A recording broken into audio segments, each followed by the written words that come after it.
नाचब अवध नगरिया में। सिया राम के स्वागत आई सब नाचब अवध नगरिया में। करब आरती मंगल गायब, करब आरती मंगल गायब, छीटब फूल डगरिया में, छीटब फूल डगरिया में। सिया राम के स्वागत आई सब नाचब अवध नगरिया में। सिया राम के स्वागत आई सब नाचब अवध नगरिया में।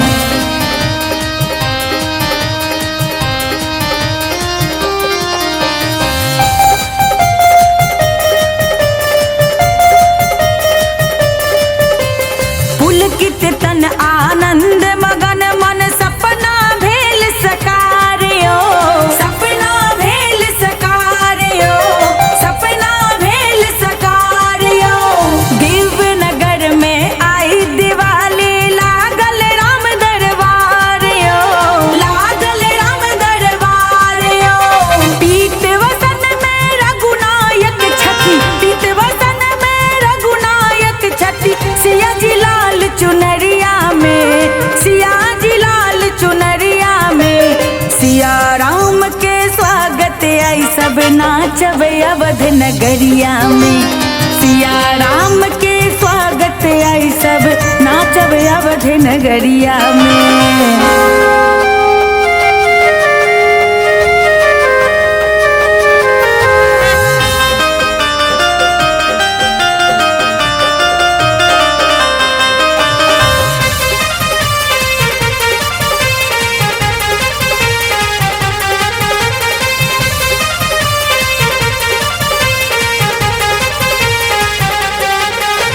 धन्य धन्य भेल भारतवासी राम मंदिर निर्माण सा, राम मंदिर निर्माण सा, राम मंदिर निर्माण सा। अवध में स्वागत राम लला के, मिथिला के पान मखान सा, मिथिला के पान मखान सा।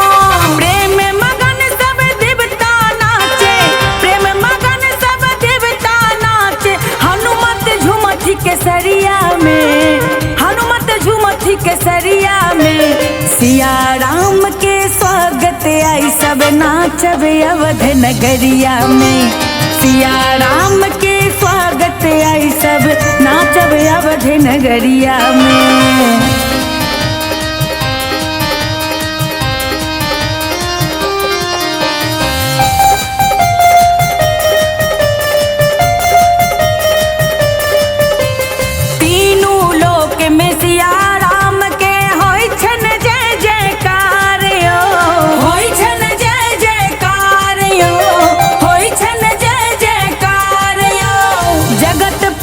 घट घट के वासी सबके प्राण आधार्यो, सबके प्राण आधार्यो। पुनि पुनि अद्भुत दृश्य भरै छथ, पुनि पुनि अद्भुत दृश्य भरै छथ। वंदना अपन नजरिया में, ज्योति अपन नजरिया में। सिया राम के स्वागत आई सब नाचब अवध नगरिया में।